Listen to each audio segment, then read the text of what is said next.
Eu acho que, assim, pertencimento é a terceira necessidade humana mais importante de todas. E para uma marca estar conseguindo oferecer isso para um público, eu acho que é uma forma muito, muito legal e muito profunda de você fidelizar esses clientes.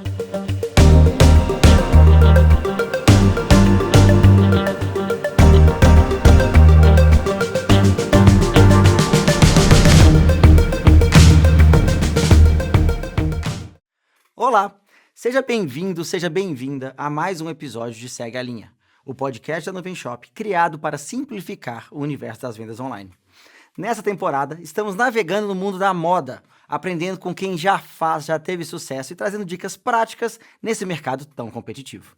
Esse podcast é uma iniciativa da Nuvem Shop Next, que é a plataforma da Nuvem Shop voltada para empreendedores, empresas e marcas que estão em expansão e estão crescendo muito no mercado. Se você não me conhece, prazer, eu sou Letícia Vaz, estilista, palestrante, CEO da LV Store e Head de Inovação em Moda da Nuvem Shop. E eu sou o Peçanha, autor best-seller, palestrante, professor e diretor de marketing aqui na Nuvem Shop Next. Hoje, nossa convidada é Caroline Mauro. Eu vou falar o nome completo delas, porque eu sei que eu falei só uma vez. Que a gente chama de LOL. Quem chama de LOL. Fundadora da Macai, uma marca que em altíssimo crescimento, que cresceu com autenticidade, comunidade. Então, Carol, muito bem-vinda, muito obrigado por estar aqui. Tô muito animada, gente. Obrigada por ter aceitado o nosso convite. E antes de mais nada, eu gostaria que você se apresentasse aí para os nossos ouvintes. Muito obrigada, muito obrigada. É um prazer estar aqui. Eu sou muito fã da Lei, fiquei muito fã agora conhecendo todo o seu trabalho. Prazer, meu nome é Caroline Mauro, mas vocês, por favor, podem me chamar de LOL. Eu tenho 28 anos, eu tenho a Macai, que é uma empresa que começou sendo Macai Biquíni, mas hoje a gente tem 3 categorias há quase 10 anos. E a marca é muito voltada para o nosso estilo de vida, somos cariocas, eu e minha irmã, cofundadora, e por causa disso a gente sempre foi muito apaixonada por viver intensamente o nosso estilo de vida. Então já fui DJ, gosto muito de comunidade, gosto muito de experiência. Eu tenho um podcast hoje também chamado Sexy Minds e é um prazer estar aqui. Muito obrigada pelo convite. Ótimo, ótimo. LOL, o tema de hoje, né, é LTV, um termo técnico do marketing, né, Lifetime Value. Então vamos começar explicando, gostaria que você explicasse aí o que é LTV, para depois a gente continuar e puxar um papo bacana aí sobre como você faz para melhorar essa métrica. Caraca, eu vou tirar essa palavra do professor, mas eu vou dar o meu melhor para explicar pelo menos o que LTV significa na Macai. LTV significa Lifetime Value, que é o tempo que você consegue ter o seu consumidor dentro da sua marca. Então, a gente considera muito LTV lá dentro da Macai, porque o nosso objetivo é, e sempre foi, formar uma comunidade, ser a marca mais relevante para a gente continuar sendo a sua escolha número 1 quando você for tomar a sua decisão de comprar um novo lookinho. Então, quando a gente está falando de LTV na Macai, a gente está falando de fidelização, a gente está falando de retenção e a gente está falando de comunidade. Beleza. E eu acho que uma das coisas mais fortes da Macai, que eu já acompanho há muito tempo e amo, é a comunidade. Eu acho que tem alguns elementos que eu vejo muito nítido dentro da Macai, que é a linguagem. Vocês têm uma linguagem única, uma comunicação única. Vocês têm um estilo que às vezes eu bato o olho no vídeo, eu falo, é Macai. Então eu queria muito que você contasse, assim, quais são os pontos principais dentro da Macai que faz a Macai ter essa comunidade e como que você chegou neles? Muito maneiro. Falando um pouquinho até sobre comunidade, tem esse autor que eu acho que a gente compartilha esse amor, chamado Seth Godin, que ele fala sobre como se formar uma tribo. E quando a gente começou a Macai, eu tinha 18 anos e a minha irmã tinha 15 anos. E tudo foi muito organicamente, muito intuitivamente. E a gente começou porque não tinha uma marca de moda praia no Brasil que fosse feita para nós, jovens mulheres. Existia Salinas, Bumbum, Companhia Marítima, e existia Salina Kids, Busy, umas marcas sempre ou olhando para o público adulto ou olhando para o público infantil. E nós, jovens mulheres, tínhamos que comprar biquíni, tipo assim, com um vendedor na praia. E isso sempre foi uma coisa que, por mais que, enfim, fosse o nosso padrão, fosse o nosso normal, depois de um tempo a gente teve essa visão de querer começar a fazer produtos pra gente. E essa solução veio a partir de uma dor nossa. Quando a gente começou a botar esses biquínis pra fora, a gente entendeu que essa dor não era só nossa. Era de muitas meninas parecidas com a gente. Muitas pessoas parecidas com a gente sentiam essa mesma necessidade de uma marca que fizesse um produto voltado para elas, com uma comunicação voltada para elas, com uma identidade voltada para elas. E a gente falou, tipo, tá, então vamos lançar uma marca de biquíni porque a gente tá querendo esse biquíni dessa forma específica. Como que a gente vai fazer isso? Vamos fazer no Instagram? Vamos fazer num site? Vamos fazer numa loja? E todas as decisões que a gente foi tomando eram decisões que faziam muito sentido pra gente. Não pra o que a gente via no mercado, mas pra gente. Então, a gente comunicava muito da nossa forma, a gente tinha modelos que pareciam com a gente fazia conteúdos nas mídias sociais, tipo o que a gente fazia e não o que as marcas faziam. Então, todas essas decisões que a gente foi tomando foram formatando a nossa originalidade, a nossa autenticidade, mas muito também a nossa conexão com pessoas similares a gente. E voltando para o que eu estava falando do Seth Godin, ele fala que para você formar uma tribo, uma comunidade, você precisa de uma líder carismática, com uma ideia inovadora e uma plataforma para que essa comunidade consiga se retroalimentar. E botando, contrapondo com o que a gente acabou fazendo na Macai, eu e minha irmã fomos muito essa frente de tomar a liderança dessa comunidade com uma ideia inovadora, que era vamos fazer uma marca que faça sentido pra gente, jovens mulheres, e a partir dos eventos na praia que a gente fazia, a partir do grupo de WhatsApp que a gente passou a criar, a partir até da plataforma mesmo do Instagram, onde existiam muitas conversas ali, a gente via que as clientes passavam a se conhecer e se reconhecer, a gente criou essa plataforma para que a comunidade conseguisse se retroalimentar. E hoje a gente tem a nossa lindíssima comunidade de babies. Não, eu acho isso legal demais, porque quando eu falo que eu aprendo muito desse podcast, é o seguinte, se você fosse me perguntar, eu sempre ia achar que as marcas de biquíni estariam desde sempre focando em jovens mulheres, né? Porque eu falo, cara, é um público relevante. Super. Né? E é legal que a sua experiência... Eu sou de BH, então assim, falar de praia eu entendo muito pouco, eu tô a 600 quilômetros da praia mais próxima. Mas, aí eu vou entrar nisso porque eu acho que né, no trabalho da Macai, você tem um passo além do que outras marcas fazem, quando a gente fala de comunidade, que, cara, ajuda, né, a ter fidelização, etc., que é, cara, você promove as suas, né, as suas clientes, você tem um Instagram, Macai Babes, e eu, assim, olhando no marketing, falo, cara, você tem mais de um Instagram, você tá dividindo a atenção, sabe? Aquela coisa bem tradicional do marketing. Então, eu acho legal você contar um pouco a história da Macai Babes como, cara, a comunidade que tem canal próprio, como é que você trabalha com isso e o que isso traz de benefícios para você? Super. Pra gente foi sempre muito importante que a Macai não dependesse de mim e da Ju, ou que a gente não fosse a comunidade, ou a cara da marca. As babes são a cara da marca. A Macai, a gente gostaria que ela fosse quase que um estilo de vida próprio, sabe? A gente até acabou de lançar uma coleção chamada Atitude Tropical, porque a gente quer estar sempre provocando os sentimentos que as pessoas usam quando elas estão de Macai ou quando elas pensam na Macai. Então, pra gente sempre foi muito importante dar esse palco, essa atenção para as babes, para tanto que elas conseguissem se ver em outras pessoas diferentes de nós duas, porque nós temos um perfil específico, mas a gente acha que a comunidade de babes parece com muito mais gente do que só nós duas, mas também para que elas conseguissem criar essas conexões, porque eu acho que o interessante de comunidade é isso, porque não tem que fazer sentido para todo mundo. O que eu tô oferecendo ali com a Macai não tem que fazer sentido para todo mundo, mas tem que fazer muito sentido para um grupo de pessoas. E por que faz muito sentido para essa baby, para essa baby, para essa baby, se elas se conectam através da Macai, não só elas criam uma conexão emocional muito mais profunda e relevante com a Macai, por a gente ter feito essa conexão na vida delas, mas elas também passam a pertencer a uma comunidade entre elas. Eu acho que, assim, pertencimento é a terceira necessidade humana mais importante de todas, e para uma marca estar conseguindo oferecer isso para um público, eu acho que é uma forma muito, muito legal e muito profunda de você fidelizar essas clientes. E não é a nossa estratégia, tipo assim, vamos fazer essas meninas se conectarem para que elas sejam fiéis a Macai. É muito mais o nosso propósito e a nossa verdade. E eu acho que tem algo que você falou que é muito interessante, que é sobre a exclusão. Porque muitas pessoas, muitos empreendedores pensam que eles precisam vender para todo mundo, conversar com todo mundo, ser mais o genérico possível para pegar mais pessoas. E eu vejo que vocês, até pelo posicionamento de vocês, é até uma escolha ser nichado, ser segmentado.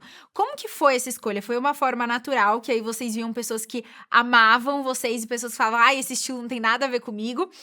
Porque é legal para as marcas que estão assistindo a gente, que estão em expansão, pensar também, até onde meu faturamento vai se eu tô nichado? Eu consigo crescer muito porque eu tenho algo fiel? Ou não, é melhor eu ser genérico? Falando sobre nicho, acho que eu poderia falar de nicho por horas. Eu sou, assim...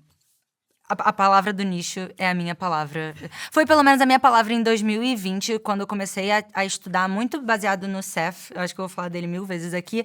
Mas a gente fala muito sobre MVP, mas ele fala sobre MVA, que é tipo a menor audiência viável. Ou seja, como que você vai fazer para você entender se aquele produto é muito, muito, muito relevante, não para todo mundo, mas para alguém. Porque a partir do momento que você entende se o que você está oferecendo é muito relevante para alguém, provavelmente vai ter alguma pessoa parecida com ela, que é parecida com ela, que é parecida com ela, que vai ver essa mesma relevância, essa mesma importância dentro de alguma coisa mais específica. Mas então, quando você está falando de você oferecer uma opção muito relevante para alguém, não dá para você falar sobre ser muitas pessoas. Porque se você fala com muitas pessoas, você está olhando para muitas necessidades, você está olhando para muitos gostos, você está olhando para muitas questões de seres individuais. E quando você quer oferecer essa mesma solução para muitas pessoas, você necessariamente vai ter que ser genérico. Então, lá atrás na Macai, a gente teve que tomar essa decisão também quando a gente começou oferecendo biquíni. Porque a gente tinha, tipo, as tias falando, por que você não faz um biquíni maior para que caiba na sua titia? Ou os nossos amigos falando, tipo, por que você não faz uma sunga ou um board short? Eu adoro a Macai e também sinto falta disso para... Eu, como uma pessoa mais jovem, eu queria ter uma marca que comunicasse da mesma forma que a Macai comunica com as babes. Você não pensa em fazer isso para homem também? E assim, a gente cogitou, mas a gente viu que a gente tinha 2 opções a seguir já de nicho nesse primeiro momento, que era ou a gente era extremamente relevante de moda praia para mulheres, ou tipo assim, a gente fortalecia a nossa autoridade dentro desse universo de moda jovem, feminina, babes, a nossa comunidade, ou a gente fortalecia a nossa autoridade em ser moda praia. E aí, realmente, a gente conseguiria expandir para esse caminho. Mas, desde o primeiro momento, a gente entendeu que a gente seria uma solução muito relevante sempre para meninas parecidas com a gente, que falavam que nem a gente, que pensavam que nem a gente, que se vestiam que nem a gente, que tinham um estilo de vida que nem a gente. Então, quando a gente foi tomar essa decisão, se a gente queria ser autoridade para a comunidade ou para o segmento de moda praia, a gente tomou a decisão, então, que a gente queria ser muito relevante para as babes, que eram aquelas meninas parecidas com a gente que sentiam a dor de não ter uma marca de moda feminina jovem que comunicasse igual a gente. E indo nessa linha, a gente conseguiu ser muito mais relevante para quando a gente fosse tomar as próximas decisões da marca, que era, qual é o nosso próximo canal? A gente vai querer abrir um atacado ou a gente vai querer abrir uma loja super voltada para a experiência? Quem é meu público? Quem é meu nicho? Com quem que eu tô falando? E como que eu vou ser muito relevante para ele? Então, a gente tomava essa decisão. Qual é a próxima categoria que a gente vai expandir? O que é muito relevante para essa baby? Qual é a outra dor que ela sente? Qual é a outra necessidade? Aonde está o desejo dela? Então, quando você vai para um lugar do nicho, é o lugar onde você, de fato, consegue entender muito profundamente o seu cliente para que você consiga de novo e de novo e de novo tomar decisões para que você evolua cada vez mais a sua marca para ser relevante para alguém, não para todo mundo. E o Seth, ele tem essa outra frase que ela pode ser um pouco contraditória, mas assim, eu acho que me ajuda muito a direcionar a minha intenção e o meu pensamento e as minhas tomadas de decisão focando em quem importa, que não é para você. Se você não gostou, não é pessoal, mas só não é pra você, entendeu? Às vezes, se você achou a marca feia, ou esse produto feio, ou esse produto caro, ou não gostou da minha comunicação, cara, não é pra você, velho. Então, tipo, eu acho que as pessoas, o mercado, assim, ele tem um medo de nichar, mas eu acho que você perde muita oportunidade de fidelizar e de reter o seu cliente quando você tá olhando para todas as outras pessoas que você não alcança versus você olhar muito fielmente a quem é o seu 01 ali, que é o seu cliente. Eu sempre falo que eu gosto de coisa muito bonita ou coisa muito feia. Aquilo que é porque o muito feio é muito bonito pra alguém. Tudo aquilo que é mediano é alguém que tentou agradar todo mundo. E fica ali, Exato. cara, não chama atenção, sabe? Eu acho que você sai demais da sua marca. Não só você não vai não agradar os direitos de todo mundo, mas também pode mudar a percepção que sua audiência atual tem da sua marca. Né? Branding. Exato. Tem um caso que eu acho muito legal, você já viu, é antigo, década de 80, 90. Acho que eu não vou ter visto. Não, mas não ao vivo, eu nem ouvi ao vivo. Que é quando a Colgate lançou lasanha congelada. Aham. Pô, cara, lasanha da Colgate não fazia o menor sentido. Exato. Eu lembro dessa história. Tá Não vendo? lembro, Não. mas eu já li sobre essa história. Que era, tipo, o maior... A gente chama isso meio que de branding equity, né? Que Exato. também a Bic, eu não sei se você vai lembrar, a Bic de caneta lançou um perfume. Tipo, na década de 90. Qual a chance de vender esse perfume? Porque todo o alinhamento de propósito, de missão, de valores de uma caneta é totalmente oposto ao perfume. Então, assim, não faz sentido. É a mesma coisa da Colgate da lasanha. Mas tinha estratégia porque, cara, o que eu acho muito interessante dentro desses produtos mais impactantes, assim, ou aleatórios, entre aspas, no mercado, são as collabs. Porque aí você consegue, sim. de fato, tipo, pegar uma ideia, uma história, uma identidade de uma marca e juntar com uma outra e fazer uma história inesperada. E aí eu acho que é relevante pra você, enfim, criar pautas de conversa e alcançar a sua marca em outros lugares que você às vezes não consegue ser numa marca própria, mas... Essa da Colgate, eu acho que eles só pensaram assim, você vai comer lasanha e querer escovar o dente depois, sabe? Eu não sei. Se Eu tivessem acho... feito um kit, talvez, pra aumentar o PA ali. São casos clássicos do marketing, né? Mas aí eu acho que essa coisa do nicho também, eu também sou da igreja do nicho, né? Da palavra do nicho. Da palavra do nicho, exatamente, da palavra do nicho. Acho que é legal, putz, você realmente resolveu focar no nicho né, jovens, mulheres. Mas você começou só com biquíni. E eu acho que tudo que você falou até agora, acho que é legal as pessoas entenderem como é que você usa isso para tomar de decisão. E depois você expandiu, né? Agora você tem blusa, você tem calça, etc. Como é que você acha que você ter escolhido esse nicho te ajudou? E como é que foi esse processo de expansão de linha de produto, assim? Legal. Cara, autenticidade é uma palavra que eu gosto muito para o universo da moda, assim, porque eu acho que era o que você tava falando. Ou eu gosto de alguma coisa muito feia, ou eu gosto de alguma coisa muito bonita, e isso sempre vai ser relativo. Bonito, feio, o que você gosta é relativo. Mas eu acho que você criar coisas que estão alinhadas com a sua verdade, com a sua essência, transbordam quando você tá, principalmente, falando de moda. Então, naquela época, quando a gente lançou a Macai, a gente lançou uma marca de biquíni baseada numa dor nossa, de alguma coisa que a gente não encontrava no mercado, e fazia muito sentido dentro do nosso estilo de vida, porque a gente era carioca e vivia na praia e queria muito uma marca de moda praia que comunicasse com a gente conseguiu conectar com muitas pessoas e se destacar no mercado pela autenticidade, pela verdade, pelo estilo de vida que estava envolvido ali. Então, começar através da moda praia foi muito legal para a verdade da marca, para o branding e para tudo que a Macai veio a ser. Só que a gente vive, por mais que num país tropical, com inverno. E a gente, tipo, quantos biquínis você compra num ano, sabe? Então, a gente sentia algumas limitações na expansão da marca quando a gente estava falando de vender só moda praia. E aí, como eu falei, quando a gente tomou aquela decisão no início, ou a gente podia ter ido para fazer a nossa renda, expandir a nossa fonte de renda de outras formas, ou seja, a gente faria mais dinheiro vendendo mais biquíni e biquíni maior e biquíni menor, biquíni para criança, homem, iria fazer uma linha de produtos nesse lado, mas a gente foi para uma linha de expansão de categorias. Então, quando a gente pensou em expandir a categoria para combater um pouco da sazonalidade, a gente não iria lançar outros tipos de biquíni. Então, a gente começou a explorar qual era a próxima coisa no mercado que a galera poderia estar tendo essa mesma dor, que era não encontrar peças com informação de moda ou modelagem voltada para meninas que nem a gente.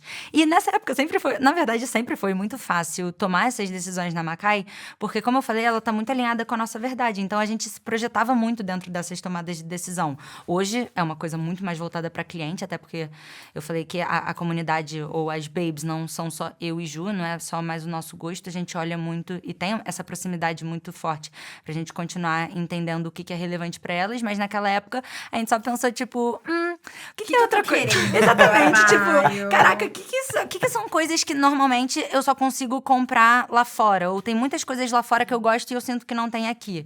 E aí a gente começou a olhar pra looks. E a gente falava, tipo, cara, uma blusinha legal, uma coisa com mais informação de moda, uma coisa mais enfeitada, que não seja muito básica, ou não seja tão florida que nem a Farm. Naquela época, a Farm era muito forte também, ainda como uma opção pra moda jovem.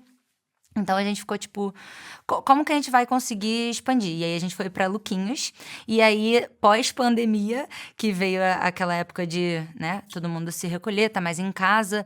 Foi muito alinhado ali com o nosso burnout de 5 anos de empresa. E a gente começou a olhar muito pra saúde mental e cuidar da nossa mente, do nosso corpo, da nossa saúde. E aí veio a linha Active também, que era uma coisa que também a gente sentia falta no mercado, uma coisa que fosse menos voltada para performance e mais voltada para estilo de vida. A Macai sempre foi uma coisa muito de estilo de vida. Então, na época que a gente era muito praieira, a gente fazia biquínis. Na época que a gente começou a trabalhar e ter festas e compromissos, a gente começou a fazer looks para essas ocasiões. E na época que a gente estava olhando para nossa saúde mental e o Active. E a gente entendeu que foi muito como a nossa comunidade cresceu com a gente, elas meio que passavam por esses mesmos momentos, sabe?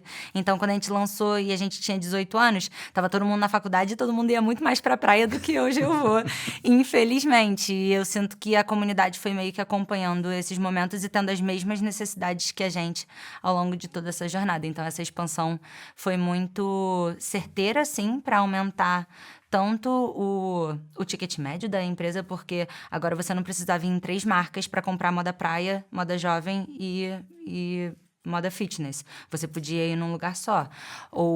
E também o lifetime value, porque hoje a gente tem meninas que entram com 13 anos comprando um vestido tubinho, tipo esse que eu tô assim, que é uma das peças mais acessíveis da marca, e a gente vai até 55 anos com mulheres mais velhas que saem da Bodytech e vem uma arara de roupas monocromáticas lindas, fitness, e também ficam apaixonadas pelo caimento das peças e pela textura do tecido, e a gente conseguiu também ir para uma idade que a gente nunca tinha conseguido alcançar antes com essa linha fitness. Então, essa expansão de categoria foi muito legal pra gente. E se a gente fosse elencar, assim, estratégias práticas? Porque eu acho que hoje a coisa que você mais tem de diferencial do mercado é essa comunidade, e eu enxergo muito que você nutre a sua comunidade 360, do tipo, cada vez que você aumenta uma categoria, você tá se tornando a escolha mais óbvia das suas clientes. E você tá evitando com que elas busquem aquele produto em outro lugar, e você tá vivendo ali o dia a dia delas, e tá até conseguindo fidelizar mais, tá presente em mais momentos, ser a opção óbvia.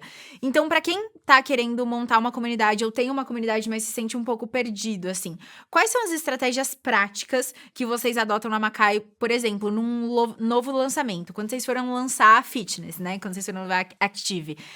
O que vocês fizeram de estratégia prática pra fomentar essa comunidade? Maneiro.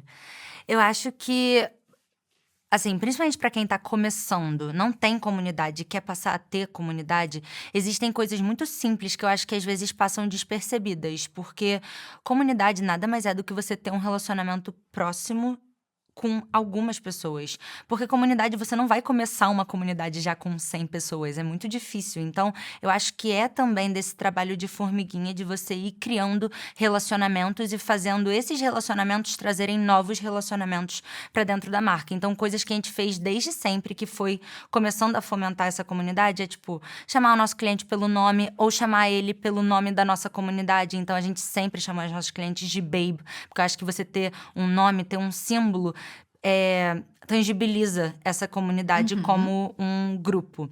Ou você responder os comentários gerando novas pautas de conversa para que você consiga manter essa conversa aquecida e você ter essa troca. Porque comunidade é você ter um relacionamento, uma amizade com uma pessoa, sabe? E eu acho que todas as amizades, elas vêm a partir dessa troca relevante que você vai ter com seu cliente, não só uma troca de marca para cliente. Mas a gente também sempre teve... Não ferramenta. Mas, assim, a gente sempre fez muita questão de... A partir do momento que a gente sentisse que a gente tinha desenvolvido um relacionamento com essa pessoa, de trazer ela próximo de uma forma mais exclusiva. Então, exclusividade também foi outra forma muito interessante de a gente conseguir alimentar essa comunidade. Então, a gente tem um grupo de WhatsApp que as pessoas entram por lista de transmissão, e aí a gente tem benefícios exclusivos, comunicações mais próximas. Você pode fazer isso tanto no canal que o Instagram oferece agora, só que o que eu acho que é um pouco limitado desse canal é porque a comunidade não pode responder, né? Então, a gente também levou isso pro WhatsApp para que a gente consiga abrir o grupo e ter trocas dinâmicas com essa comunidade. Só que isso, para mim, também é muito grande. E se você quer ter um relacionamento mais próximo ainda com algumas meninas para ter, tipo, feedbacks muito qualificados, muito próximos e on real time, ou ter eventos exclusivos para você ter uma comunidade que realmente seja embaixadora da sua marca, a gente fez o grupo das Besties, que é um grupo que você entra por processo seletivo, tipo, você se inscreve para participar, porque aí realmente são acessos exclusivos, benefícios exclusivos, e a gente vai, mês em mês, selecionando algumas meninas para entrarem. E a partir do momento que você entra nesse grupo, você fica para sempre, e a gente faz eventos exclusivos para que elas consigam se conhecer e elas consigam criar essa conexão entre elas. Então, a gente faz... Você estava me perguntando sobre como a gente lançou a coleção Fitness. A gente, antes de tudo, faz um brainstorm digital com elas. Então, essas besties, a gente chama elas numa ligação, apresenta todas as informações, apresenta todos os produtos, pede feedback delas para que elas consigam ajudar a gente a construir essas tomadas de decisão, porque, querendo ou não, elas são as pessoas mais qualificadas para darem essas respostas pra gente. A gente faz eventos exclusivos de game nights para elas. Então, a gente faz, tipo, uma noite de jogos, onde a gente faz... Vocês viram Friends? Uhum. Sabe aquele jogo que eles fizeram pra escolher quem ficava com o apartamento? Que era um jogo de perguntas? Não lembro, mas Cara, pode contar. tem esse episódio que eles fazem, tipo, um jogo de perguntas pra ver quem ficava com o apartamento. E a gente replicou isso pra cultura pop e faz uma noite de jogo pra que as meninas, tipo, tenham uma dinâmica pra se envolverem. Porque não dá pra você achar que você vai pegar uma comunidade e jogar todo mundo numa sala e falar, tipo, virem amigos. Então, é muito legal da marca proporcionando dinâmicas e experiências para que você estimule essa conexão entre a comunidade. E para lançar esse fitness, então, tipo, os benefícios exclusivos, elas tiveram acesso antes de todo mundo, elas têm desconto antes de todo mundo. A gente faz love boxes para essas meninas, então todo mês uma das meninas recebe uma caixa na casa delas com coisas exclusivas da Macai. Então a gente tem vários tipos de grupos diferentes que a gente trata de formas diferentes para que a gente consiga manter diversas comunidades sempre aquecidas dentro da Macai. Nossa, show. Quantas besties você tem? 50. Tem 50 Mas besties. começou com 15. Começou com 15. Aí todo mundo começa de algum lugar, né? Tem que começar em algum lugar. E quando você criou as besties, já tem muito tempo? Esse grupo mais exclusivo ainda? Tem, tipo, uns 2 anos e meio. Uns 2 anos. Bastante tempo. Você consegue... Você observou o impacto? Você consegue medir? Ou mesmo sem medir, você consegue dizer assim, cara, como que isso tá te ajudando, além dos feedbacks, né, a vender mais, a crescer, a virar uma marca desejada, assim? Especificamente as besties, porque eu achei interessante, assim, você ter... Cara, a comunidade próxima mesmo, né? Que cabe numa sala, né? 100%. E assim, quando você dá esse tipo de tratamento para não todo mundo, mas para algumas pessoas, você faz esse trabalho de formiguinha, você realmente, tipo, investe o seu tempo e o seu esforço naquele relacionamento, existe essa reciprocidade delas fazerem a mesma coisa por você. Então, por exemplo, todas elas têm um código de venda exclusivo. Só quem tem código de venda na Macai são influenciadoras e elas. Uhum. É uma exclusividade muito grande para meninas que não são influenciadoras, não são necessariamente criadoras de conteúdo, terem em relação a uma marca que elas gostam muito, e elas têm cashback na Macai em cima de todas essas vendas feitas no código. Então, quando tem um lançamento, elas postam a coleção inteira com o código delas. Boa. E a gente tem mais um canal de alcance e conversão aí com essas embaixadoras. E teve um mês que elas representaram 20% do faturamento da Macai. 20%. Caramba. Então, Tipo elas têm uma força de venda gigantesca, elas são realmente embaixadoras da nossa marca. Teve uma época que a gente até chamava elas de Embaixa Babes. Mas hoje em dia a gente não chama elas de embaixadoras porque pra gente elas são muito mais do que isso, sabe? Elas são realmente amigas, besties da Macai. E deve ter outras mulheres que estão assim, como é que eu faço pra ser isso? Como é que eu entro nisso? Gera um desejo também, né? Com certeza.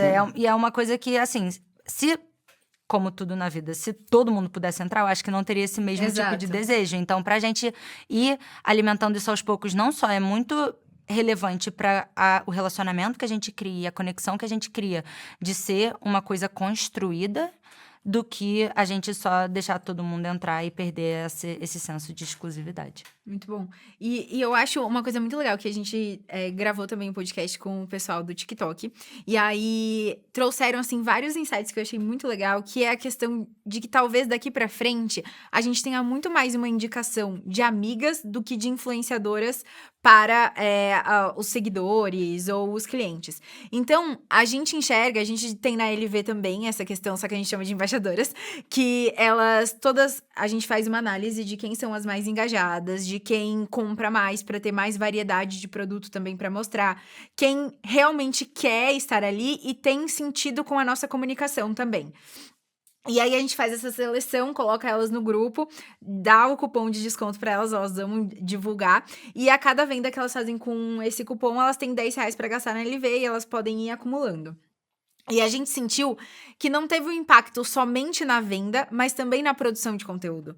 Eu acho que é muito interessante para marcas que às vezes falam assim, eu não tenho tempo de postar todo dia, eu não quero ficar aparecendo todo dia e tudo mais. Pensar que os próprios clientes podem ser criadores de conteúdo e que às vezes criar essas estratégias não serve só para aumento de faturamento, mas para aumento de tempo de relacionamento, LTV, que a gente está conversando aqui, para criação de conteúdo, para visualização em outros corpos, em outras alturas, outros tudo.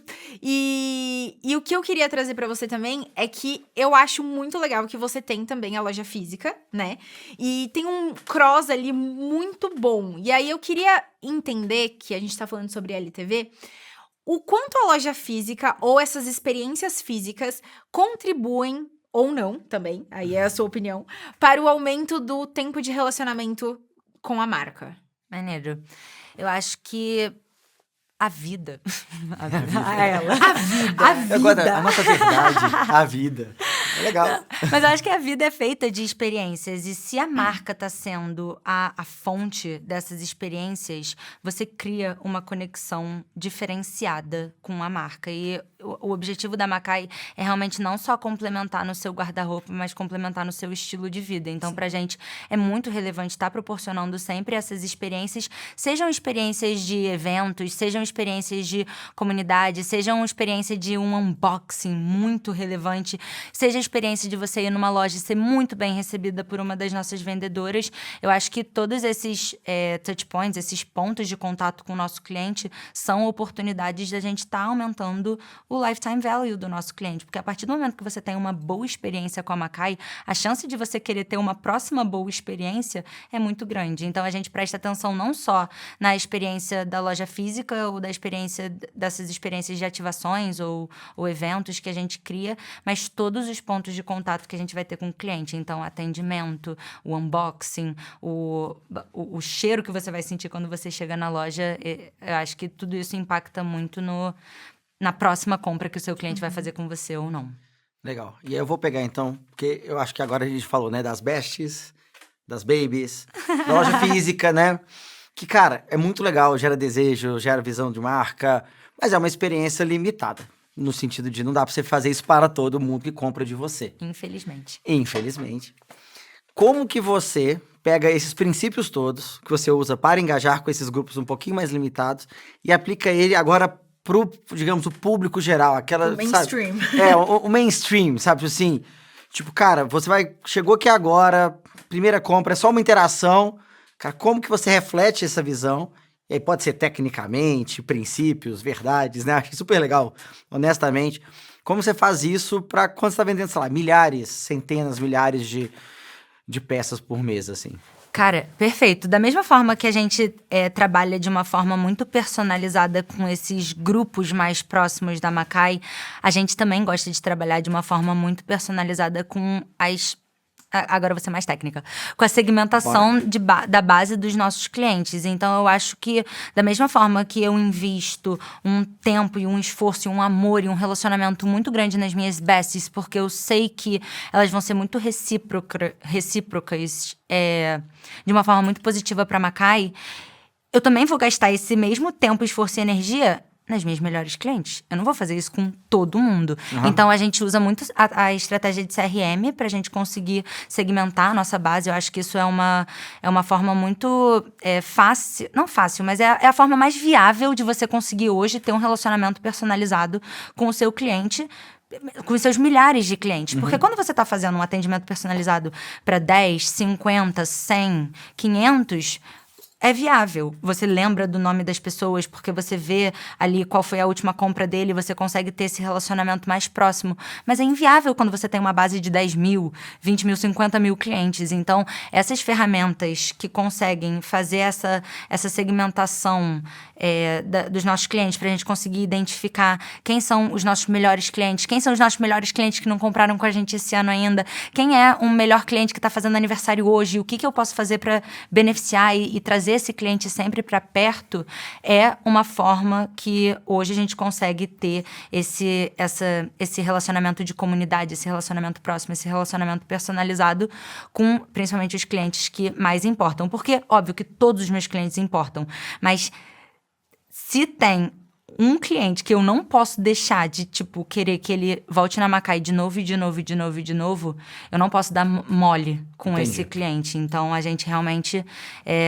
aproveita muito do CRM para a gente conseguir fazer esse relacionamento personalizado. Eu não vou resistir a ser um pouquinho técnico, né? Qual que é o seu principal critério de segmentação? É volume de compra? Qual que você acha que te dá melhores resultados? Recorrência, talvez. Recorrência? Sim, porque eu acho que é onde a gente vê quem é mais fiel, de fato, à Macai. Ou pelo menos a cliente que a gente quer que esteja mais próxima da Macai. Então, por mais que a cliente compre pingadinho ali, eu prefiro essa cliente do que talvez a cliente que compre, sei lá, R$1.000 2 vezes no ano. A cliente que compra 250 todo mês...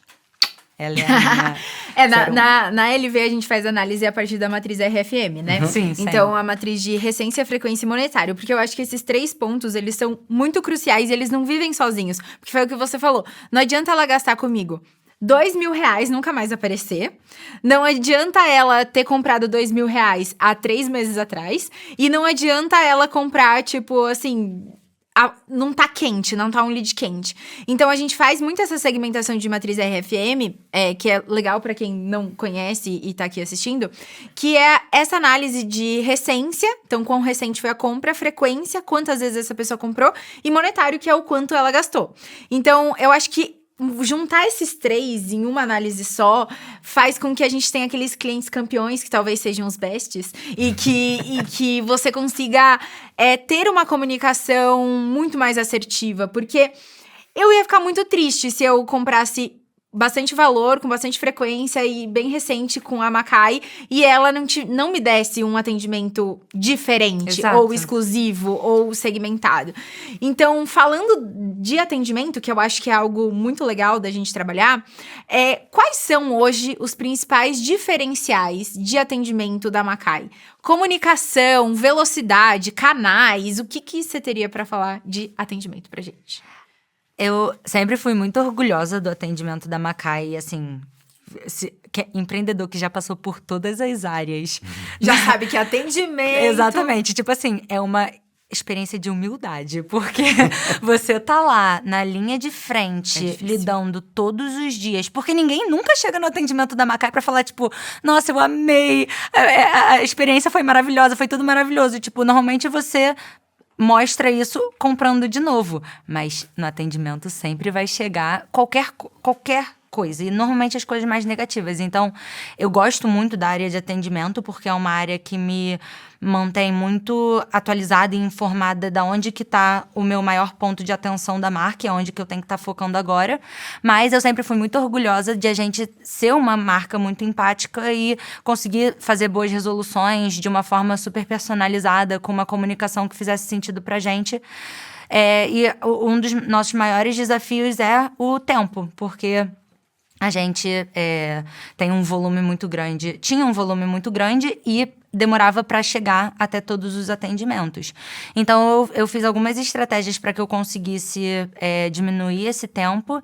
E, assim, eu acho que o encantamento, que nem o caso da Nubank, do João Pé de Feijão, vocês conhecem esse caso do feijão do Nubank? É um clássico.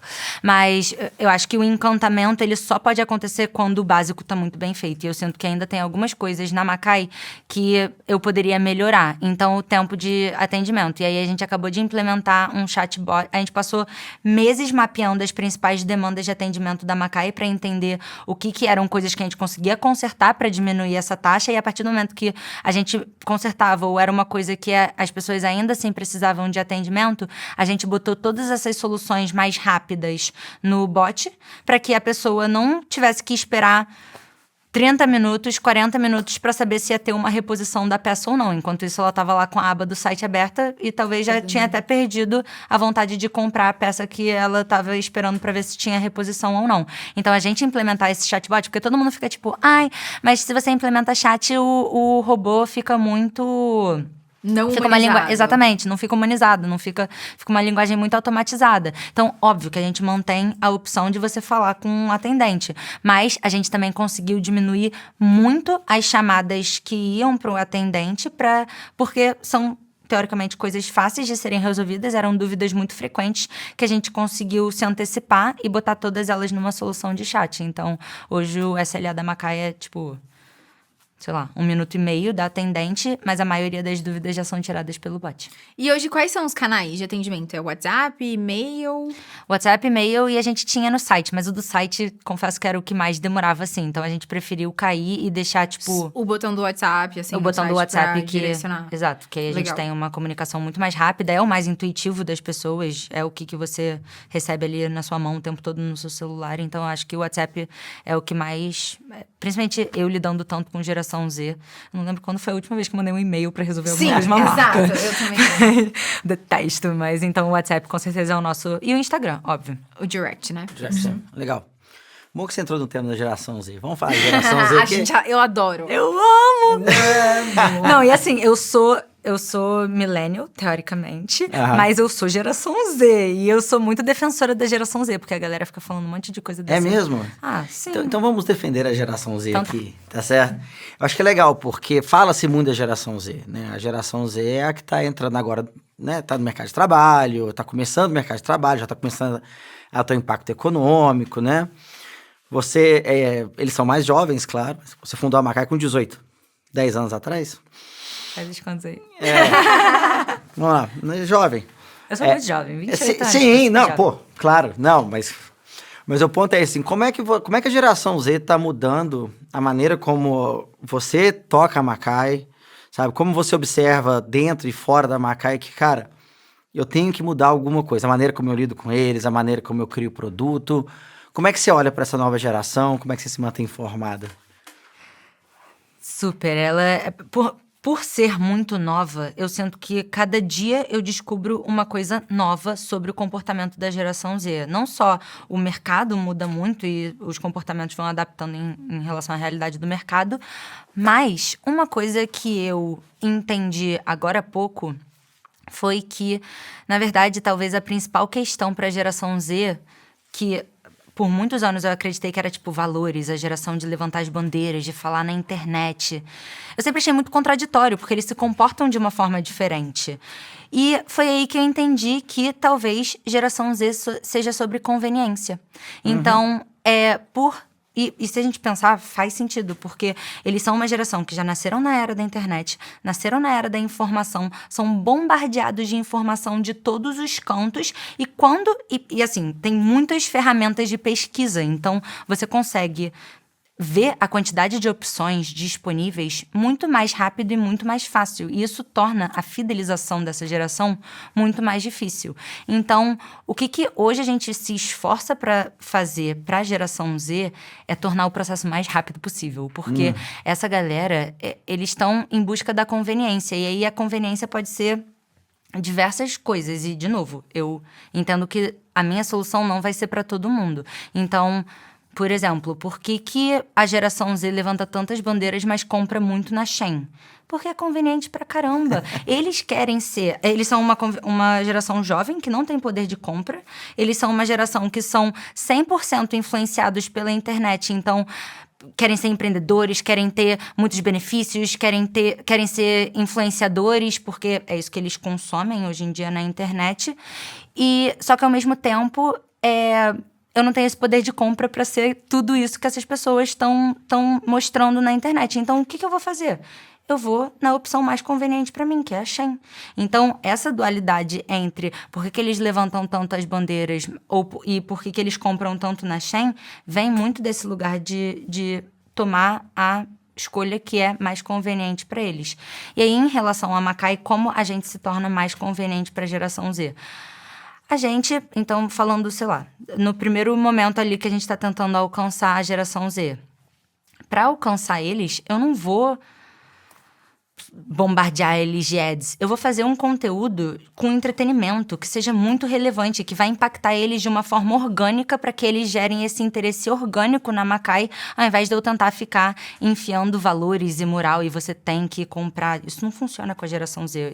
Esse alcance tem que ser dentro do comportamento deles da rede, que é rolando o TikTok. Então, eu tenho que pegar essa geração nos 3 primeiros segundos dentro de uma história muito relevante. Tudo isso que a gente escuta sobre criação de conteúdo se aplica vezes 1000 na geração Z, porque o nível de atenção dessa galera também é muito mais limitado do que qualquer uma outra. Falando sobre produto, eu trabalho muito em relação à versatilidade, porque pouco poder de compra e conveniente, eu não posso ter nada que amassa, eu tenho que ter uma peça que é 7 em 1, eu tenho que ter uma peça que caiba em vários looks e ocasiões diferentes. Então, hoje, tendo essa noção de que entre millennial e conveniência, levava muito em consideração a questão dos valores e se a marca é sustentável ou não, quem está por trás da marca, qual projeto social ela apoia. Isso faz muito mais sentido para nós, e eu estou botando vocês no meu grupo, tá? Nós millennials, que tem um poder de compra maior e que toma as atitudes baseado nessa moral e nesses valores, versus a geração Z, que é uma geração bombardeada de informação, bombardeada de opção, sem muito poder de compra e que vai fazer o que é mais conveniente para ele. Hablei, né? Perdão. Não, foi ótimo. E eu acho, inclusive, que é muito interessante a gente pensar que hoje a geração Z não tem esse poder aquisitivo, mas daqui 10, 20 anos, ela vai ser a geração com o poder aquisitivo para comprar.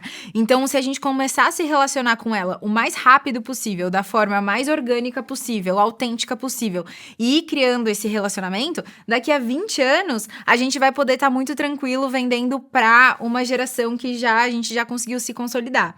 E eu acho muito interessante que a gente conversou no off, antes de começar, sobre a quantidade de marcas que nasceram, principalmente de moda, se a gente tá falando de moda, né? Depois da pandemia ou durante a pandemia. E é muito interessante pensar que hoje as marcas que mais estão se destacando são as marcas que são tanto tocadas pela geração Z, quanto conversam com e para a geração Z, né? Você considera a Macai uma marca que é feita para a geração Z? Cara, a dúvida do nosso século, assim, sim, com certeza fomos feitas para a geração Z, se ao longo dos anos a gente vai meio que envelhecendo junto do nosso público e aí já vamos ter criado essa conexão emocional e ser a escolha mais relevante e ter toda essa fidelização construída ao longo dos anos com esse mesmo público, ou se vamos sempre ser a marca mais relevante para esse público. Esse gap, exatamente, né? para esse gap de jovens mulheres de 15 a 25 anos oferecendo um produto feito para essa idade, não só essa geração. Não sei. Eu acho que é uma coisa que a gente ainda está descobrindo, assim, ao longo dos anos. formas que a gente tenta fazer para prolongar o tempo de relevância, principalmente dentro desse gap de idade, é eu e Ju não sermos a cara da marca, porque eu sei que a gente vai envelhecendo a marca junto com a gente. Então, se a comunidade sempre for essa idade e elas sempre forem a cara da marca, a gente sabe que a gente consegue se manter relevante aqui. Mas eu não sei se a gente vai ser uma marca de Gen Z ou meninas jovens para sempre. Mas hoje, 100% geração Z. E não só, tipo, pessoas dessa idade, mas pessoas dessa mentalidade, sabe? Pessoas Exato. jovens, inovadoras, criativas, com muito acesso a referências e informações, que querem o mundo. E eu acho que todo mundo que tem essa mentalidade se relaciona com a Macai, não só a idade. Ou seja, é muita atitude, né, no final das contas. Exato. Eu acho que tribo, né, tem muito a ver com atitude, mentalidade. Igual você disse, cara, uma mulher de 55 anos que tá saindo da Bodytech, cara, ela tem uma atitude jovem. Exato. Né? Isso pega muito, né? Eu falo, Gen Z, putz, eu adorei o jeito que você falou. Cara, eles querem praticidade. Eles têm as bandeiras dos jovens, toda a juventude tem. Na década de 60, é assim, hippie. Não, eu tenho meus princípios, meus valores até chegar o primeiro boleto, né? Aí você vai lá e compra na Shine. É normal. Gen Z hoje sofre de juventude. Que é uma condição que passa com o tempo, que é bom, entendeu? Você vai entendendo como é que as coisas funcionam, né? Você vai entendendo que tem pessoas atrás que, enfim, querem fazer, mas às vezes só não conseguem. Exatamente. Então vai ser legal, assim. Eu acho, tipo, imagina um povo que tá acostumado com essa praticidade, que quer as coisas ali rápidas, de um jeito fácil que a internet trouxe. Internet e várias outras tecnologias. Eu acho que isso é muito uma questão também da gente entender o movimento geracional. Antes, pensa, hoje a gente vira uma torneira, sai água quente. A gente quer comer alguma coisa, chega um iFood na nossa porta. Então, é muito óbvio que o jeito que essa nova geração se comporta, até um pouco mimado, é por conta de todo o acesso à tecnologia e informação que a gente tem. Sim. Então, também não dá pra culpar uma geração por um movimento de sociedade. Nunca culpar, se adaptar. Exatamente, isso é muito bom. Todas as novas gerações vão ser criticadas. Porque, geralmente, a gente tá melhorando, né? Tem uma thread do Twitter. Eu nunca vou chamar de X, tá? Mas tem um legal. Raiz. Que um cara foi e colocou assim... exatamente, é millennial, é muito millennial isso. Que ele colocou assim, os jovens não querem trabalhar. Uma história. Ele foi colocando print de jornal de 2019 até 1940, assim, da geração ali que é mais velha, reclamando que o jovem não quer trabalhar. Que a condição mudou. E o problema do adulto, assim, né? É que ele não entende. Ele não entende o jovem, sabe? Eles olham e falam, é o preguiçoso, mas, cara, ele é jovem. De novo, é um negócio que vai passar. Eu não sei em que momento desconectou essa...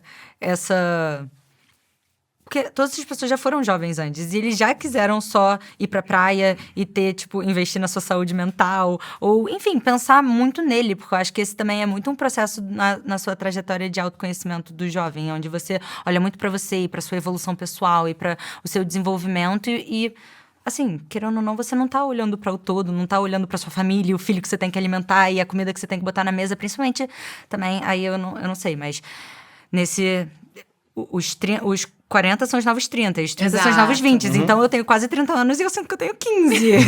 Mas eu acho que, sim, de fato, a gente só melhora. E falando até um pouco, porque eu acompanho muito essa thread, quando eu tava falando que a galera normalmente fala muito da geração Z, de ser uma geração mimimi, eu não acho que tá errado você cobrar por saúde mental. Eu não acho que tá errado você cobrar pra você trabalhar a quantidade de horas que foram acordadas, e eu não acho ruim você pedir para ter qualidade de vida. Então, eu acho que sim, de fato, a gente está evoluindo. Eu nunca vou culpar, eu 100% vou entender para eu conseguir entender como que eu vou adaptar o meu negócio para estar sempre te melhor servindo e adaptando a minha mentalidade. Então, talvez seguindo essa linha, eu sempre seja dos jovens versus de continuar. E já que a gente tá falando de como se adaptar, quais são, se tivesse que elencar, assim, 3 estratégias da Macai que você não fazia antes, mas que você teve que criar para se adaptar e conversar com a Gen Z?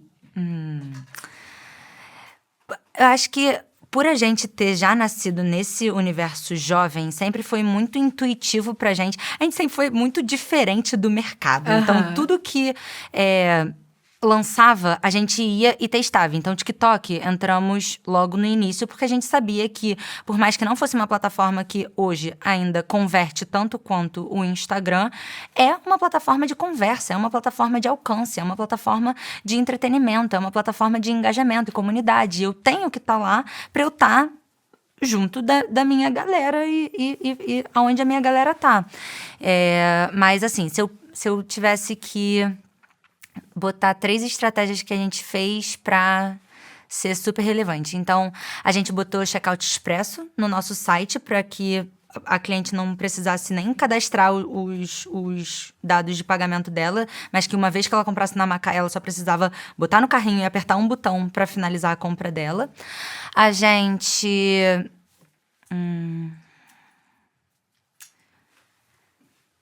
A gente quer lançar o nosso aplicativo no ano que vem.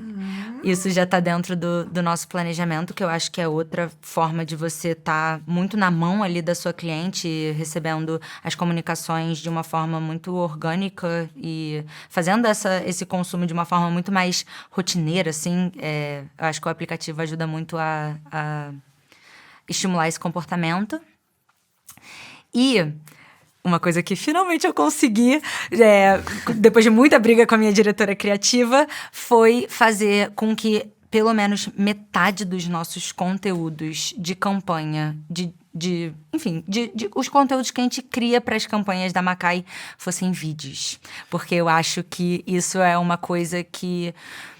é o DNA da geração Z. Exato. A galera não tá mais assistindo tanta televisão quanto eles consomem os conteúdos no celular. Então, a gente precisa se a gente quer estar sendo relevante, tá alcançando, tá engajando com a geração Z, a gente precisa estar criando em vídeo. Isso foi uma grande briga, porque... Foi uma briga? Foi uma briga, porque além de o investimento do vídeo ser caro, demorar mais e ser mais trabalhoso para, enfim, toda a operação, eu acho que a moda tem muito essa questão da fotografia e de fazer campanhas belíssimas. E eu acho que é onde a moda ainda tá. Mas como eu falei, a gente é geração Z e a gente busca sempre ser inovadora e criativa. E o meu sonho ainda é fazer uma campanha 100% de vídeo. A gente fez até uma Essa foi super legal. A última campanha que a gente fez foi um reality show. Eu acompanhei. Foi muito legal. Foi genial. Eu ficava pensando, tipo, como é que eu vou fazer essas meninas consumirem os produtos de uma forma orgânica? Como é que a geração Z normalmente consome informação? O que é legal pra geração Z? A galera vê Big Brother, reality show, ou vê clipe desses reality shows no TikTok, Instagram. Ou a galera vê Reels e fica, tipo, horas no TikTok lá rolando. Deixa eu tentar juntar essas coisas. Deixa eu fazer uma história muito legal, onde a gente consiga incluir os produtos dentro de uma narrativa e a gente corte esses produtos em formato que sejam fáceis de ser digeridos para cliente. E aí a gente fez cada lançamento, eram 4, ser um episódio. E a gente fazia um desafio ao redor da temática daquele episódio. Então, o primeiro era uma campanha com inspiração em Londres. E aí as meninas tinham que estilizar baseado em um artista de Londres. Então, a gente conseguia passar as informações sobre o storytelling da coleção. A gente fez o reality show, era para as meninas, eram 4 estilistas que elas montavam looks baseado no estilo delas. Então a gente botou 3 personagens com personalidades muito diferentes para as babes conseguirem se conectar com diferentes estilos, estilizando peças da Macai, ou seja, mostrando opções diferentes de formas de vestir ou com informação de moda através dessas personagens, dentro de um modelo que era muito facilmente consumido pela geração Z, que era nesse modelo de reality. E eu senti muito uma pegada anos 90, de tipo assim, aquela saudade que a gente tinha de ficar na TV assistindo. É que você não vai entender, porque você é homem, e porque você não assistia. Mas eu amava aqueles programas que é tipo assim, agora você tem 1 hora pra andar pela loja, pegar as suas roupas e montar o look perfeito. E aí eu amava assistir isso, e a hora que eu olhei, eu falei, cara, que sacada, porque vocês tava muito em alta também esse resgate do passado, né? Dos anos 90 e tudo mais. E vocês conseguiram fazer o mix perfeito. Eu achei genial. A nossa maior inspiração foi America's Next Top Model. Mas 100%, era a série dos anos 90, assim, que eram modelos que tinham que fazer uma prova lá. E aí, enfim, competiam. Mas foi bem inspirado nisso mesmo. Muito legal. Não, legal demais. Ou seja, já descobrimos que a sua diretora de criação não é Gen Z. Ela só que ela é mais voltada para o mundo moda, e eu sou mais voltada para o mundo comunidade. Então a gente fica... É legal, porque tem um lance de moda e comercial, né? Porque eu acho que você é um pouco mais comercial. Sim. E ela é um pouco mais aspiracional, conceitual, talvez. Sim, legal. Esse mix é bom. E é maravilhoso, porque isso consegue tanto fazer a fidelização através de pessoas que precisam dessa conexão mais próxima com a marca, mas também esse lugar de manter a marca viva por muitos anos, porque a gente vai cada vez tentando se posicionar de uma forma onde as pessoas percebam a gente com mais valor. E isso é 100% ela que fala, porque se fosse eu, todo mundo, enfim... ficava lá no escritório com a gente, as babes, tipo, trabalhavam com a gente. Todas as pessoas que trabalhassem no escritório iam ser babes. Pra mim, babes é a minha vida.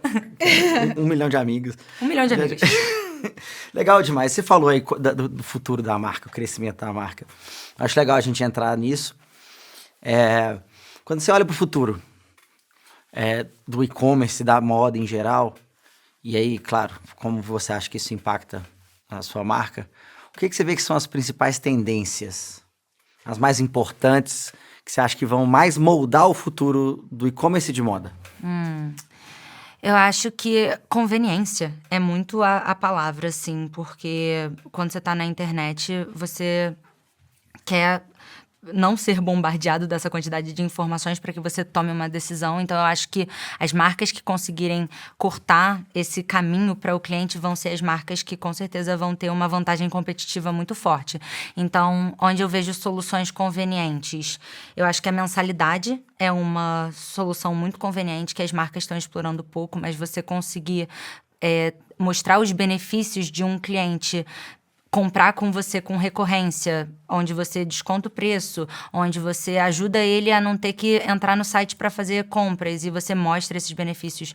É uma forma muito legal de você prover essa conveniência, mas também uma retenção ali e uma recompra bem boa. Lifetime value. Eu acho que... Exato. Eu acho que o aplicativo também é uma solução que acho que eventualmente todas as marcas vão ter um aplicativo. E acho que essas ferramentas... e assim, coisas fáceis, mas eu acho que o básico bem feito nunca vai ser ultrapassado. Então, você fazer uma troca fácil, onde você busca o produto que a cliente não quer na casa da cliente dela. Cara, Amazon Fresh. Vocês já tiveram a experiência de comprar Amazon Fresh? Não. É tipo um Zona Sul. Eu não sei qual mercado que vocês têm aqui em São Paulo, mas você faz as suas compras de mercado com a Amazon, eles deixam um cooler na porta da sua casa no horário que você combina, você tira as compras do seu cooler e bota o cooler na porta de novo. No dia seguinte não tá mais lá.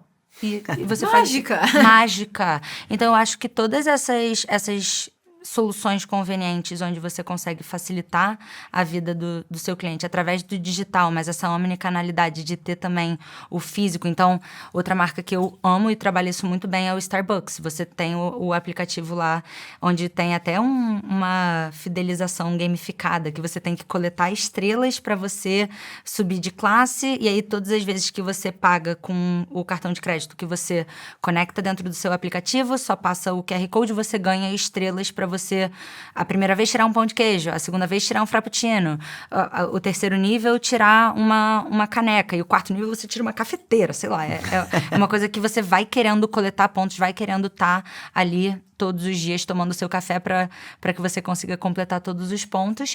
E você tem isso você tem um cartão que você bota no seu Apple Wallet e já paga ali naquele mesmo momento. Então, eu acho que todas essas soluções de conveniência vão ser muito maravilhosas. E indo até para um lugar de até inovação tecnológica, eu vejo, tipo, no futuro da Macai, Tomara que alguém... Eu acho que quando eu vou nessas feiras de e-commerce, eu vejo umas soluções que já estão começando a botar um pezinho ali. Mas fazer um provador virtual, onde você consiga ver em realidade aumentada como é que aquela peça fica no seu corpo e você não precisa ir até uma loja física.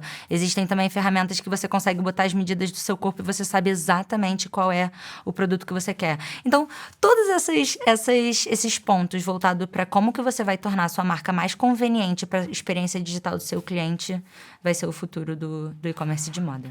Infelizmente, a gente tá chegando ao final. Que eu tô achando o papo muito bacana, muito bacana. Gostoso. Isso.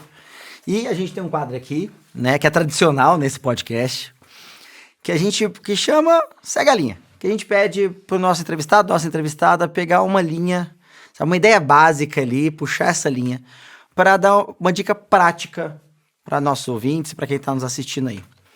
E aí, Ló, eu queria saber com você, qual que é a dica mais prática, mais básica, essencial para quem já vende online, está crescendo e quer aumentar o LTV? Cria uma comunidade. Cria uma comunidade. E assim, a gente pode entrar um pouquinho em como você criar uma comunidade. Eu acho que a primeira coisa de todas é você não tentar agradar todo mundo, e sim alguém. E alguém muito específico, porque dessa forma que você vai conectar muito profundamente com alguém. E a partir disso, encontra ferramentas para que você consiga retroalimentar aquela comunidade para ela continuar querendo engajar, querendo conversar, querendo fidelizar, querendo estar próximo de você. Porque dessa forma, eu acho que hoje a gente está numa época, como a gente estava falando, que ninguém precisa de mais uma marca. Já tem muita marca no mundo. As pessoas têm que querer mais uma marca. E eu acho que essa querência vem muito de você ser a opção mais relevante para esse cliente. E você não vai conseguir ser relevante se você não entender muito bem com o que você está falando e ser muito específico em relação a como que você vai ofertar para aquela demanda específica que você se comprometeu em ofertar, mas também em como que você vai continuar conectando com esse cliente para que ele consiga se manter envolvido com a sua marca. Então, eu acho que a comunidade é uma forma que você dá esse pontapé inicial de tipo, siga-me, se você é assim, gosta disso, pensa nisso e quer essa solução, siga-me, mas é a comunidade que vai fazer ele ficar, porque são essas as conexões que vão retroalimentar essa primeira conexão que você desenvolveu com o seu cliente. Muito bom. E nós temos um quadro também de perguntas ping-pong. Então, são respostas rápidas, perguntas rápidas e respostas rápidas. Então, vou começar. Maravilha. A palavra que melhor representa a essência da marca Macai. Babes. Ah, Boa. Sua maior fonte de inspiração no mundo da moda? Farm. Algo obrigatório para quem trabalha com moda. Autenticidade. E uma palavra que define o futuro das vendas do universo da moda? Nicho! E aí, pra finalizar também, a gente sempre pede uma indicação de música, porque a gente tá montando uma playlist Caótica. 100% caótica. Gente, 100% caótica. Vim pra adicionar no caos. Assim, é isso que a gente quer, isso. Então, a gente quer que você indique uma música pra gente colocar nessa playlist que represente você, a Macai, sua trajetória, o que você acredita. E aí, como você é, assim, fã de livros e leitura igual eu queria que você deixasse uma indicação de livro também. Com certeza. Bom, a minha música, ela se chama Get It Sexy, da Sexy Red. Ela é uma rapper dos Estados Unidos. E eu escolho essa música. Eu tenho um podcast chamado Sexy Minds, que ele fala sobre como que eu me senti mais sexy, mais confiante através do desenvolvimento da minha mente. Então, quando eu escuto Get It Sexy, Get It Sexy, me ajuda a me botar nesse mood de autoconfiança de novo. Muito bom. A E um gente- livro? A gente não mencionou, mas você também é DJ, né? Eu sou DJ. Só pra lembrar a empolgação dela nesse momento, né? DJ de hip hop, daí Aí, que ó. vem a minha indicação. Bom, E o meu livro é do meu muso divo número 1, Seth Godin. E ele tem vários que eu amo, mas eu acho que se você não conhece ele, ou se você quiser uma leitura mais completa que realmente aborda toda a linha de marketing dele, ele tem um livro chamado Isso é Marketing, que fala muito sobre a linha de marketing dele, que é uma linha super humanizada, super empática, marketing de permissão. Cá, então, pra finalizar, eu queria muito que quem gostou do papo e queira acompanhar mais você, aonde que a gente pode te encontrar? Eu tenho 2 canais. O meu principal se chama But You Can Call Me LOL, que pode me chamar de LOL em português, porque meu nome é Caroline Mauro, mas por favor, But You Can Call Me LOL. E eu tenho o do meu podcast, se chama I Love Sexy Minds, que em português quer dizer Eu Amo Mentes Sexys. Então, se você é uma mente sexy, me segue por lá. Muito bom. Muito bom. E com isso chegamos ao fim de mais um episódio. Muito chique. Foi muito... Você gostou, Lê? Eu amei. Você gostou? Você gostou, Laura? Eu amei. Ai, que ótimo, bom. estamos todos Então muito estamos felizes. Esperamos muito que você aí que está nos vendo, nos escutando também tenha gostado. Lol, muito obrigado por ter vindo.